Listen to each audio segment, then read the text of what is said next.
Hello guys, मैं Sudam Leonardo cap और आज के इस वीडियो में हम बात करने वाले हैं गॉस लॉ पे कि गॉस लॉ क्या होता है। तो पिछले वीडियो में हमने बात किया था फ्लक्स पे बात किया था, जिसमें हमने देखा था कि फ्लक्स इज इक्वल टू क्या होता है इंटीग्रल, और हमने अगर कोई डीए सरफेस ले लिया तो इन दोनों का डॉट प्रोडक्ट कर दें और इंटीग्रेट कर दें तो आपको मिल जाएगा फ्लक्स।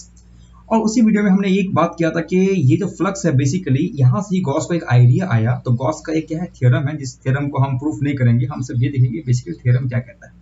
वो थ्योरम ये कहता है कि अगर आपको पता है कि किसी सरफेस से कितना अमाउंट ऑफ फील्ड लाइंस निकलता है ना, कुछ अमाउंट ऑफ फील्ड लाइंस निकलता है, और वो जो हमने देखा कि अगर आपने किसी ऑब्जेक्ट पे किसी किसी आपने कोई चार्ज पार्टिकल ले लिया, ठीक है ना, और उस पर आपने कोई स्फेयर बना लिया, तो वो जो फ्लक्स होता है बेसिकली क्या होता है क्यू ओवर एप्सिलॉन नॉट होता है, ठीक है ना। उस चार्ज को मीन्स कि अगर फ्लक्स होता है वो प्रोपोर्शनल हो जाता है चार्ज का।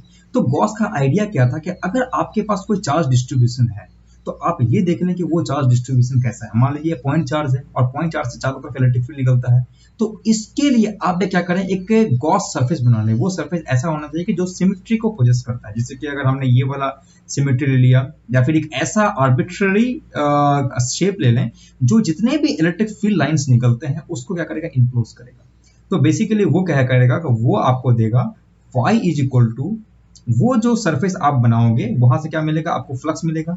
और वो जो फ्लक्स मिलेगा वो क्या बताएगा, वो बताएगा कि आप वो जो सरफेस है उसके अंदर कितने सारे चार्जेस हैं, तो वो बताएगा क्यू इनक्लोज्ड ओवर एप्सिलॉन।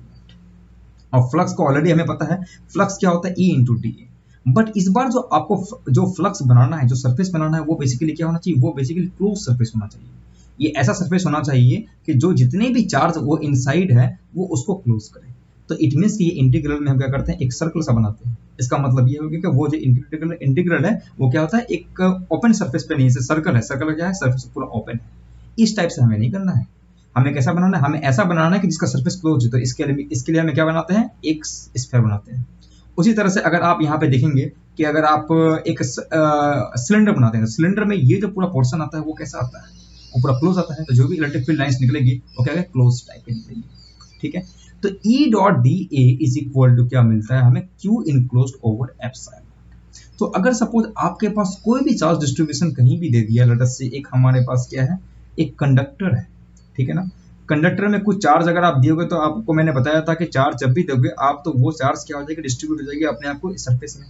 तो अगर आपको बोला कि इस डिस्टेंस पे अगर आप जाते हैं, इस डिस्टेंस पे आपकी इलेक्ट्रिक फील्ड क्या होगी, तो करना क्या है उसमें कि हम एक ऐसा गॉसियन सरफेस बनाते हैं। सिंस ये जो सरफेस है और ये जो डिस्ट्रीब्यूशन है वो स्फेरिकल है, तो स्फेरिकल सिमेट्री वाले क्या बनाते हैं, हम एक गॉसियन सरफेस बनाते हैं।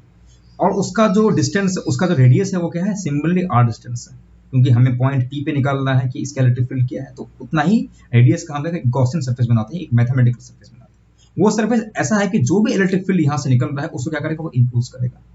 तो इट मीन्स के हमें ऑलरेडी पता है ई डॉट डी ए, ये हमें निकालना है इंक्लोज सरफेस, और हमें ये बता देगा कि ये क्यू इंक्लोज कितना है। तो अगर आपको ये वाला क्वांटिटी पता है तो आपको पता चलेगा क्यू इंक्लोज कितना है। और आपको अगर पता है कि कितना चार्ज डिस्ट्रीब्यूशन है, तो आपको पता चल जाएगा कि वहां से इलेक्ट्रिक फील्ड कितना आएगा।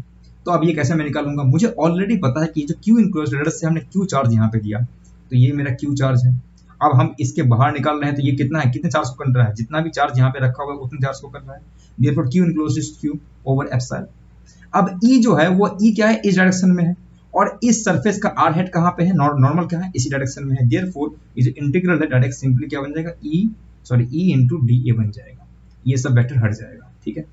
अब इलेक्ट्रिक फील्ड क्या यूनिफॉर्मली अगर हम बांध देते हैं कि इलेक्ट्रिक फील्ड जो हो रही है वेरी हो रही है, वो यूनिफॉर्म है, यहाँ पे चार्ज डिस्ट्रीब्यूशन क्या यूनिफॉर्म है, तो इलेक्ट्रिक फील्ड क्या हो जाएगा, सिंपली कांस्टेंट हो जाएगा। और डी ए बेसिकली इंटीग्रल में आ जाएगा, D A is Q over epsilon not.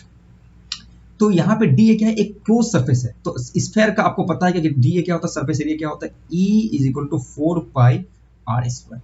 अब ये जो डी ए है, ये जो इंटीग्रल किसका हो रहा है, ये इंटीग्रल पूरे के पूरे गॉस सरफेस का हो रहा है, ठीक है ना। तो बेसिकली इसका हमने ऑलरेडी मान के रखा है, डी ए ये क्या हो रहा है, इसका पूरा अगर आप एरिया निकालेंगे तो ये पूरा स्फेयर में आ रहा है विद रेडियस आर, तो ये 4 पाई आर स्क्वायर। तो लेफ्ट हैंड साइड जो होता है वो एक मैथमेटिकल सरफेस का इंटीग्रल है, और क्यू इंक्लोज जो आपको बता रहा है वो बता रहा है कि कितना अमाउंट ऑफ चार्ज या फिर कोई भी अमाउंट ऑफ डिस्ट्रीब्यूशन जो वहां दिया हुआ है, 4 pi R square Q over epsilon. तो अगर हमें क्यू पता है तो हमें ऑलरेडी पता चल गया कि electric field is equal to क्या हो गया, 4 पाई एप्सिलॉन आर स्क्वायर, और यही तो है पॉइंट चार्ज करना। तो इट मीन्स कि अगर हमने एक स्फेयर ले लिया और उसमें कुछ चार्ज रख दिया, दैट इज क्यू, और अगर हम उस स्फेयर के बाहर जैसे जैसे जाएंगे तो वैसे वैसे क्या हो जाएगा, हमें जो पूरा का पूरा बॉल है वो एक पॉइंट चार्ज की तरह दिखने लगेगा, और उसका इलेक्ट्रिक फील्ड जो है वो जो कूलम्ब लॉ है उसके हिसाब से ये वेरी करेगा। तो ये है गॉस लॉ का सबसे बड़ा प्रूफ कि हाँ भाई जो हमारा पॉइंट चार्ज है उसका इलेक्ट्रिक फील्ड यही आता है, और देयरफॉर अगर हमारा कोई डिस्ट्रीब्यूशन ले लिया तो उसके लिए भी ये सेम आएगा।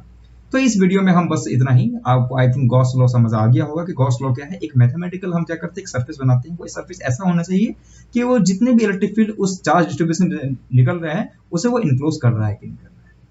अगर वो इनक्लोज कर रहा है तो लेफ्ट हैंड साइड क्या होती है, बेसिकली वो गॉसियन इंटीग्रल होता है जो कि एक क्लोज्ड इंटीग्रल है, और उसके बाद जो राइट हैंड साइड होता है वो बताता है कि कितना सारा चार्ज वो इनक्लोज कर रहा है। तो अगर यहाँ पे क्यू चार्ज इनक्लोज कर रहा है तो दैट इज क्यू इनक्लोज्ड। अब हमने एक एग्जांपल ये लिया कि अगर हमारे पास एक कंडक्टर है उसमें कोई भी चार्ज डालेंगे तो बेसिकली वो चार्ज क्या हो जाएगा, सीधे सीधे सरफेस में आ जाएगा, सरफेस से इलेक्ट्रिक फील्ड जो भी निकलेगी, बिकॉज ये जो डिस्ट्रीब्यूशन हमने लिया है वो यूनिफॉर्म है और स्फेयर में है, तो इलेक्ट्रिक फील्ड भी क्या हो जाएगी, वो स्फेरिकली सिमेट्रिक हो जाएगी। तो एक स्फेयर वाला हम क्या बनाते हैं, गॉस सरफेस बनाते हैं, तो ई डॉट डी है, और इलेक्ट्रिक फील्ड क्या है, चार्ज पूरा यूनिफॉर्म है, देखो इलेक्ट्रिक फील्ड कांस्टेंट होगा, और डी हमें पता है कि डी इस गॉसियन सरफेस का क्या है, 4πr² है, and which is equal to Q charge हमने ये इनक्लोज कर रहा है, क्यू हमने दे रखा है, तो क्यू ओवर एप्सिलॉन नॉट, ये electric field came out to be Q over 4πr²। ये हमें क्या मिल गया, डायरेक्ट मैग्नीट्यूड मिल गया। और आपको ऑलरेडी पता है कि इलेक्ट्रिक फील्ड कैसे निकले, इस टाइप से है, तो आप वेक्टर फॉर्म में भी इसको एक्सप्रेस कर सकते हैं कि 4πε0 Q over r² r hat, electric field due to the point charge. तो आई होप ये आपको समझ आ गया होगा। नेक्स्ट वीडियो में हम बात करेंगे अगर नॉन कंडक्टिंग सरफेस होगा तो उसके इलेक्ट्रिक फील्ड क्या होगा, और साथ में अगर कंडक्टर के अंदर हम देखना चाहेंगे इलेक्ट्रिक फील्ड कितना होता है उसको भी हम बात करेंगे। तो मिलते हैं नेक्स्ट वीडियो में।